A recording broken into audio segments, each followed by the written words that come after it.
Latest updates के लिए हमारे चैनल हलचल इंडिया को लाइक, शेयर एंड सब्सक्राइब कीजिए एंड यस, बेल आइकन को प्रेस करना मत भूलिए।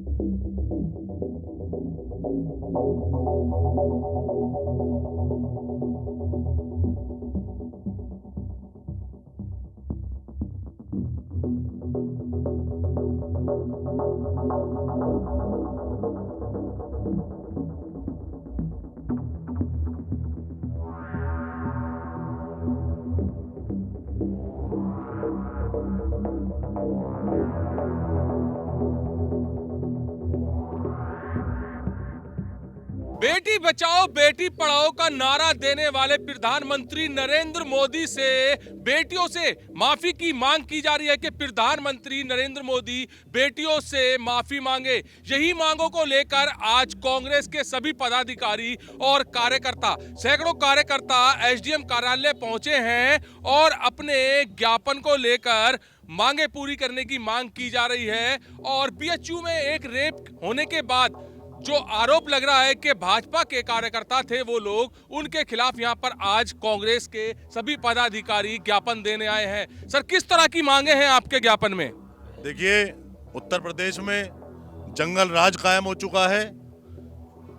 आप पूरे देश की माने तो सबसे ज्यादा क्राइम आज की डेट में उत्तर प्रदेश में है। बेटी बचाओ बेटी पढ़ाओ का नारा ये सरकार देती है और किस तरीके से आप देखें, बनारस में एक बीएचयू की छात्रा के साथ गन पॉइंट पर नग्न वीडियो बनाई गई और उसके आरोपी खुलेआम घूमते रहे। इन वैशी दरिंदों को किस प्रकार ये सरकार जवाब देने का काम करेगी? ये सब सर, सरकार चाहे बसपा की हो, कांग्रेस की हो, भाजपा की हो या समाजवादी पार्टी की हो, कोई ऐसी सरकार बताइए जिसमें 100% क्राइम खत्म हुआ हो। देखिए, क्राइम की जहां तक बात है, लगातार सरकार अपना कार्य करती है, लेकिन इस सरकार में आप देखें सबसे ज्यादा क्राइम पूरे देश में उत्तर प्रदेश में क्यों है? ये सवाल हम लोग लेकर आए हैं और ये मांग लेकर आए हैं कि इस देश के प्रधानमंत्री को उन बेटियों के साथ माफी मांगनी चाहिए। जिस बनारस का आप नाम लेते हैं, जिस बनारस से आप चुनाव लड़ने का काम करते हैं, आपके उस संसदीय क्षेत्र में इस तरीके का कृत्य हो रहा है, आपको माफी मांगने की जरूरत। मुख्यमंत्री, प्रधानमंत्री लगातार यही कह रहे हैं कि अपराधों पर नियंत्रण पा लिया गया है, बिल्कुल उत्तर प्रदेश में अपराध नहीं है, बेटियां सुरक्षित हैं, और आप कह रहे हैं कि बेटियों का शोषण हो रहा है।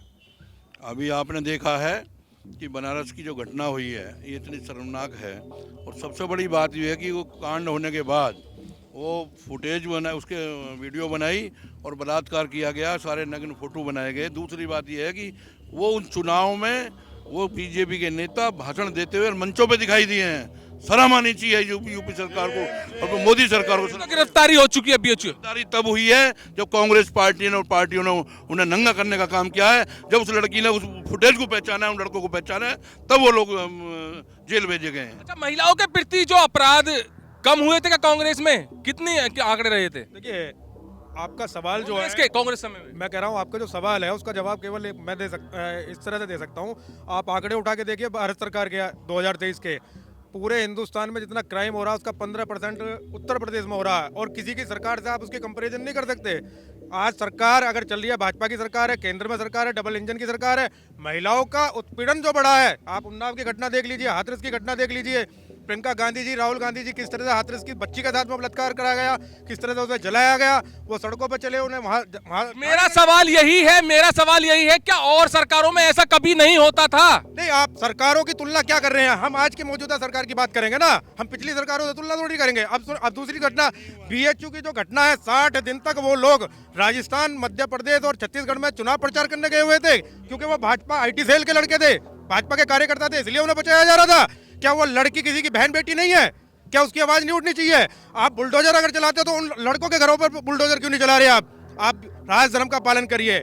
आप मुख्यमंत्री हैं, आपको राज धर्म का पालन करना चाहिए। अपराधी अपराधी होता है, वो किसी पार्टी का कार्यकर्ता नहीं होता, किसी पार्टी का सदस्य नहीं होता, उसके लिए कानून का एक ही डंडा चलता है। समाजवादी पार्टी ने भी अभी इसी चीज को लेकर ज्ञापन दिया था और वो भी लगातार बुलडोजर की मांग कर रहे थे। क्या प्रचलित हो गया है बाबा का बुलडोजर चलना जरूरी? बाबा का बुलडोजर अगर प्रचलित हो गया है तो इन तीनों लड़कों के घर पर चलाया जाए, उनके परिवार को बंद करा जाए, और पूरा छांट के जो बदमाश हैं, जो इस तरह की बहन बेटियों की इज्जत लूट रहे हैं, उन्हें जेल में भेजें, उनका एनकाउंटर के हम उनके घर पर बुलडोजर चलाएं। जब हम जानेंगे बुलडोजर की सरकार है ये नहीं है कि अपने लोगों को बचाया जाए और दूसरी पार्टियों को मारा जाए।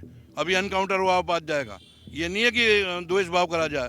सरकार अगर है तो सरकार अच्छा काम करके दिखाए तब अच्छी बात कहेंगे। आज सपा हो बसपा हो सारी पार्टी इसलिए विरोध में खड़ी हुई है कि उन लड़कों को बचाया जा रहा था, तब जेल भेजा गया। जब तो बाबा का बुलडोजर प्रचलित हो चुका है, काफी नाम हो चुका है और सभी पार्टियां बीएचयू कांड के बाद बाबा के बुलडोजर के चलने की मांग कर रही हैं और कांग्रेसी कह रहे हैं कि उत्तर प्रदेश के अंदर बहन बेटियां सुरक्षित नहीं है, ये साफ दिख रहा है। और प्रधानमंत्री से जो बेटी बचाओ बेटी पढ़ाओ का नारा दिया गया था, उनसे बेटियों से माफी मांगने की यहां पर मांग की जा रही है। कैमरामैन जगवीर के साथ सुशील शर्मा, हलचल इंडिया।